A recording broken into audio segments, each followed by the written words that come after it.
welcome back. Royal baby, still all over the front pages. I think it was quite canny, actually. They waited till yesterday to name him, so it's 3 days of the labour, the baby pictures, and now the name. Maybe a tad cynical. Maybe the name. There we go. Boy George. Oh. Daily Mirror's calling him. Not literally Boy George, luckily. They give him his full name. The baby formerly known as Prince George Alexander Louis of Cambridge. The first of many names and titles I'm sure he's going to enjoy. Well, he spent his first night at his maternal grandparents' home, hasn't he? So he went there yesterday. Louisa is there in Buckleby for us this morning. And I know that there are sort of very reserved sort of folk down there and they try not to make too much of a fuss, but I guess they can't avoid this with all the security and all the fanfare around it.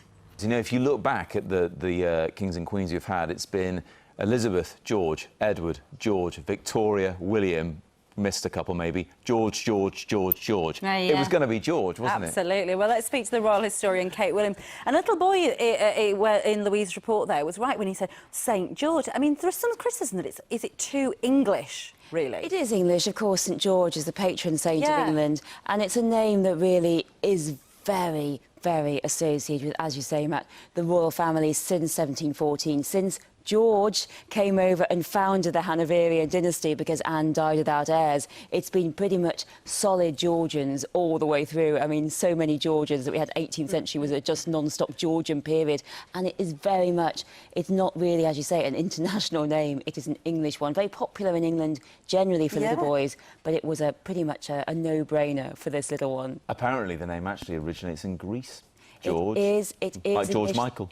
Like George Michael. That was probably who they had in mind. I imagine you're right, yeah. Forget the Queen's father, yeah. We don't need George VI. Obviously, the Queen's father, the Queen's grandfather, they were thinking of our great George Michael. You know, Louisa said when he becomes king, he could be George VII. He could actually be George VIII because Charles could take the name of George when he becomes king. Why do they change their name? I find that really odd. They can change their name. They do change their name.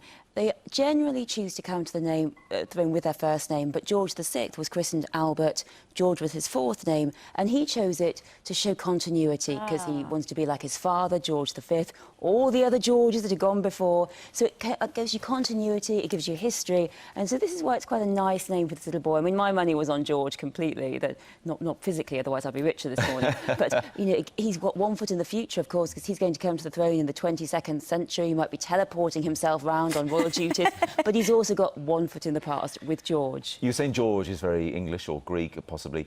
Alexander, very Scottish. There have been 3 King Alexanders of Scotland, and Louis, well, it couldn't be more French, could it? Couldn't be more French, yes. So this is a very interesting choice. Alexander, this is a name, it's not got Middletons in it, it's not got Spencer in it. It's all about the Windsors. This is all about Elizabeth and Philip. So Elizabeth's beloved father, and now with Alexander, Alexandra is her middle name. Alexandrina was the first name of Victoria, my favourite queen. So this child wasn't a girl, but it's a bit of a nod here to all of our favourite kings and queens: Elizabeth, Victoria, George, and then Louis. Then with Louis, that is a French king, yes. And that comes from Mountbatten, who is the uncle of Prince Philip, and Prince Philip's father wasn't really up to the job of being a father.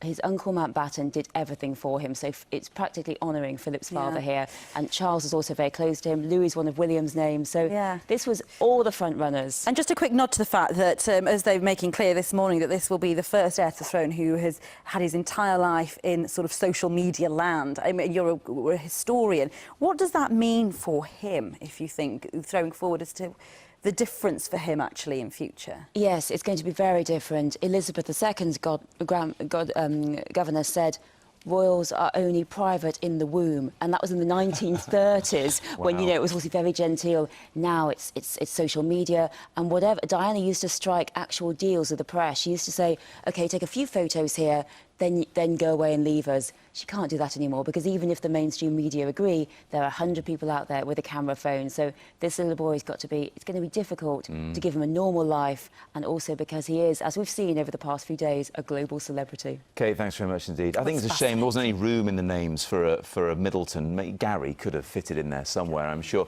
Now listen, we were talking, weren't we, about the Anna Partridge movie premiered in Norwich. Yes. Where else yesterday? Few of your favourite Anna Partridgeisms came in. Kiss My Face Ranvir. Smell my cheese. Oh, please. Eat my goal. Eat my goal's a classic. Keep those coming in. Love those. Oh, we've run out of time. Right.